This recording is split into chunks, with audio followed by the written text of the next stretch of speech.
ప్రణీత్ హనుమంత్కి ఏ రకమైనటువంటి శిక్ష పడుతుంది, లేదా ఆ బ్యాచ్కి ఏ రకమైన శిక్ష పడుతుంది అనేదానికంటే ముందు ఒక చిన్న ఇన్సిడెంట్ చెప్తాను మీకు. ఒక 3 years బ్యాక్ జరిగినటువంటి ఇన్సిడెంట్. ఒక లేడీ ఇంటికి వెళ్తున్న టైంలో ఒక పెద్ద వ్యక్తి, అంటే ఒక కొంచెం ఏజ్డ్ వ్యక్తి ఈ లేడీ యొక్క పాపని తీసుకుని డోర్లో లాక్ వేసుకోవడం చూసింది ఆవిడ ఇంటికి వచ్చే టైంలో. ఆయన చూడలేదు ఆమెని.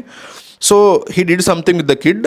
వెంటనే లాక్కొచ్చి పాపని కంప్లైంట్ ఫైల్ చేశారు. అయితే అతను చాలా ఇన్ఫ్లుయెన్స్ ఉన్నటువంటి వ్యక్తి అనమాట. అతని మీద పోక్సో కేసు పెట్టారు. పోక్సో అంటే prevention of crime sexual offences against children. So ఈ కేసులో ఏం జరిగిందంటే, అంటే ఈ యాక్ట్ అంటారు, ఈ చట్టం ఇది. సో ఈ చట్టాన్ని ఆ కేసులో అతని మీద పెట్టారు. పెట్టినప్పుడు కోర్టులో లాయర్లు ఎంత దరిద్రంగా నీచంగా ఉంటారంటే, అంటే చట్టంలో ఉన్నటువంటి లొసుగుల్ని వాడుకుని మన రాజకీయ నాయకులు, మన బిజినెస్ పీపుల్, కాస్త ఇన్ఫ్లుయెన్స్ ఉన్న వ్యక్తులు తప్పించుకుంటూ ఉంటారు. రకరకాల కేసెస్లో మనం చూస్తుంటాం. ఇందులో కూడా ఇంత నీచంగా తప్పించుకుంటారా అని. ఎట్లా అంటే, అందులో అతను చేసినటువంటి వాదన లాయర్ ఎట్లా చేశాడంటే, ఈ పోక్సో ప్రకారం ఖచ్చితంగా ఒక పెనట్రేషన్ జరగాలి, లేదా అట్లీస్ట్ ఒక స్కిన్ టు స్కిన్ టచ్ ఉండాలి. కానీ మా క్లయింట్ ఎక్కడా కూడా ఆ పాపని స్కిన్ టు స్కిన్ టచ్ చేయలేదు అనేటువంటి ఒక మూర్ఖపు వాదనని తీసుకొచ్చి, అంటే చట్టంలో ఉన్నటువంటి లొసుగులు ఎంత దారుణంగా ఉంటాయి, దాన్ని లైవ్లో మేము ప్రూవ్ చేయలేం. ఒక అడల్ట్కి, ఒక మేల్ అయినా ఫీమేల్ అయినా అడల్ట్కి జరిగినటువంటి హీనియస్ క్రైమ్స్ కానీ, ఒక మొలెస్టేషన్ కానీ వాళ్ళు ఎక్స్ప్లెయిన్ చేసినట్టుగా పిల్లలు చెప్పలేదు. అసలు వాళ్ళకి ఏంటో తెలియదు కదా పాపం.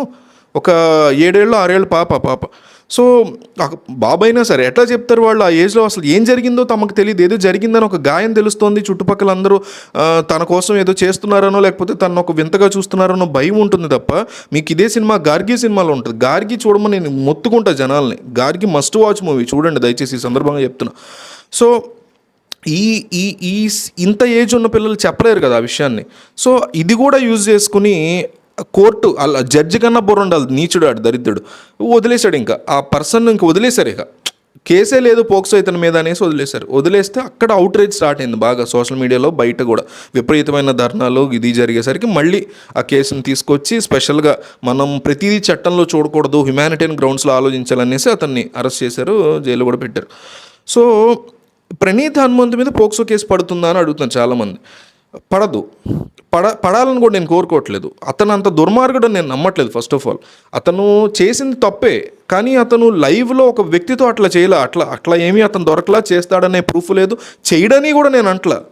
అక్కడ కేసు అది కాదు. ఇక్కడ కేసు ఏంటంటే, ఒక ఇన్ఫ్లుయెన్సర్ లక్షలాది మందిని ఇన్ఫ్లుయెన్స్, ఇప్పుడు నేనున్నా అనుకోండి, నేను ఒక 1000 మందిని ఇన్ఫ్లుయెన్స్ చేయగలను అనుకోండి ఉదాహరణకి. అతను 1,00,000 మందిని చేయగలరు, ఇంకోళ్ళు ఎవరో 1,000,000 మందిని చేయగలరు, సమంత లాంటి వాళ్ళు, లేకపోతే పెద్ద పెద్ద హీరోలు. ఈ ఇన్ఫ్లుయెన్స్, ఇంతమందిని ఇన్ఫ్లుయెన్స్ చేయగలిగినటువంటి వాళ్ళు, వాళ్ళ ప్రవర్తన కానీ వాళ్ళ మాటలు కానీ చాలా మంచిగా, చాలా బెటర్ మెసేజ్ ఇచ్చేలాగా ఉండాలి. కానీ అందరం కూడా నా నుంచి సమంత వరకు మధ్యలో ఉండే ఎంతోమంది ప్రణీత్ హనుమంతులు మొత్తం అందరినీ తీసుకుంటే అందరం కూడా అంత శుద్ధపూసలం కాదు కదా. అందరం తప్పులు చేస్తాం కదా. అందరం అంత నీట్గా మెసేజ్లు ఇవ్వలేము, ఇన్ఫ్లుయెన్స్ కరెక్ట్గా చేయలేం కదా, చెయ్యం కదా. అందులో పీక్ లెవెల్కి వెళ్ళిపోయాడు ఇతను. వరస్ట్గా, మంచిగా ఇన్ఫ్లుయెన్స్ చేయలేకపోయినా వరస్ట్గా ఇన్ఫ్లుయెన్స్ చేసేవాళ్ళు పెరిగిపోయారు కదా ఈ రోజుల్లో. ఆ ఇన్ఫ్లుయెన్స్లు వరస్ట్గా చేస్తూ పీక్ లెవెల్కి వెళ్ళిపోయాడు అతను. ఎక్కడికి వెళ్ళిపోయాడు అంటే, ఒక చిన్న పిల్లని సెక్షువల్ ఆబ్జెక్ట్ లాగా చూపించి అది పెద్ద తప్పేమీ కాదు, ఇలా చేయడం వల్ల పెద్ద కొంపేం మునిగిపోదు అనే అంశంలో దాన్ని ఒక కామెడీ చేసేసినప్పుడు దాని అర్థం అదే. ఒక రేప్ని కామెడీ చేస్తే, ఒక చావుని కామెడీ చేస్తే, ఒక వైలెన్స్ని కామెడీ చేస్తే దాని అర్థం అదే. ఇది పెద్ద మ్యాటర్ కాదు అని మనం మెసేజ్ ఇస్తున్నట్టు అవుతుంది. అది ఎవరు చేసినా, నేను చేసినా అదే వర్తిస్తుంది. సో ఇప్పుడు ఏం జరిగింది, ఇతని మీద పోక్సో పెడతారా పెట్టరా అని నాకు తెలీదు.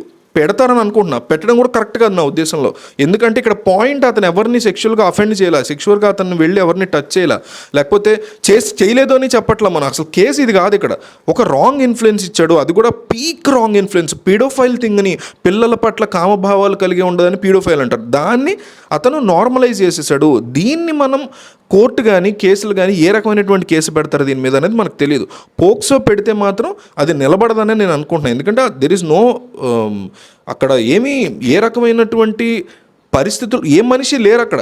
చిన్నపిల్ల లేదు, మగపిల్లాడు లేడు, ఆడపిల్ల లేదు, ఎవరు లేరు. ఒక వీడియోని చూసి వాళ్ళు కామెంట్ చేశారు కూడా, చాలా దారుణమైన కామెంట్లు చేశారు. సో దాని పట్ల అతను ఇక్కడ మనం చట్టపరంగా చూస్తే ఎటువంటిది లేదు. కానీ ఇతను ఏంటంటే ఎక్కడ రిమోర్స్ లేదు, అతని మాటల్లో గిల్ట్ లేదు.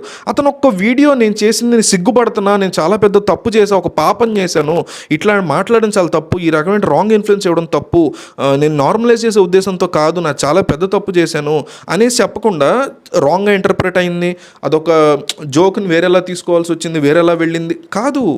మాట్లాడుకుని మాట్లాడారు వీళ్ళు. అది కాకుండా ఇతను ఇట్లా చెప్పడం అనేది చాలా బిగ్ రాంగ్ థింగ్.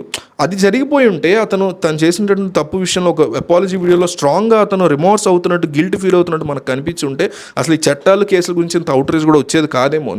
నా పరంగా అయితే వచ్చేది కాదు మేబీ.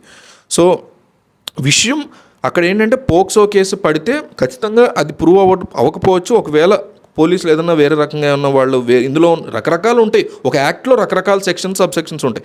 సో వీటినన్నా యూజ్ చేసి కనుక చేస్తే పోక్సోలో ప్రూవ్ అయితే ఏంటంటే 7 years నుంచి మినిమం 7 years నుంచి లైఫ్ టైమ్ ఇంప్రిజన్మెంట్ ఉంటుంది, ఫైన్ కూడా ఉంటుంది మామూలుగా అయితే పోక్సో కేసులో. సో ఇతని మీద ఏ కేసు పెడతారు ఏంటి, అసలు సైబర్ క్రైమ్ రిలేటెడ్ కేసెస్ ఉంటాయి కొన్ని, అవి పెడతారా, లేకపోతే రెండు మతాల మధ్య కులాల మధ్య గొడవలు తీసేటువంటి క్రైమ్స్ ఉంటాయి కొన్ని యాక్ట్స్, అలాంటివి పెడతారా మనకు తెలీదు. ఏం పెడతారు ఏంటి, అసలు దీని మీద ఏ రకమైనటువంటి రైజ్ చేస్తారని. సో ఏం కేసు పెడతారు, ఏ చట్టాన్ని దీంట్లో ఏ నెంబర్ ఆఫ్ సెక్షన్ పెడతారు అనేది చూసిన తర్వాత మనం ఇంకో వీడియో చేద్దాం, అది ఎంతవరకు అప్లై అవుతుంది అతనికి అని. సో ప్రస్తుతానికైతే అతని మీద పోక్సో పెట్టకూడదని నేను కోరుకుంటాను, ఎందుకంటే కెరీర్ మొత్తం నాశనం అవుతుంది. అట్లాగే తప్పు చేయలేదని కాదు, భయంకరమైనటువంటి పాపం చేశాడు. అలా ఇన్ఫ్లుయెన్స్ చేయడమే, అట్లా రాంగ్ ఇన్ఫ్లుయెన్స్ చేయడమే భయంకరమైనటువంటి పాపం. దానికంటే పెద్ద పాపాలు ఉన్నాయి డెఫినెట్లీ. పిల్లల్ని డైరెక్ట్గా చేసేవాళ్ళు ఉన్నారు.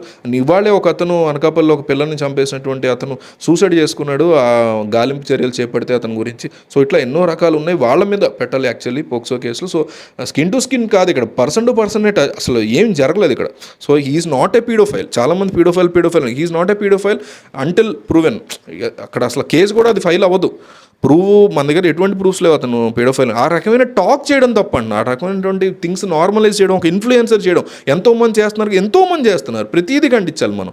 ఇక్కడ ఎవ్వరూ గొప్ప కాదు. నేను చేసినా దాన్ని మనం చాలా సీరియస్గా తీసుకోవాలి, మీరు చేసినా సీరియస్గా తీసుకోవాలి, అతను చేసినా తీసుకోవాలి. సో అతను చేశాడు, సీరియస్గా తీసుకున్నాం.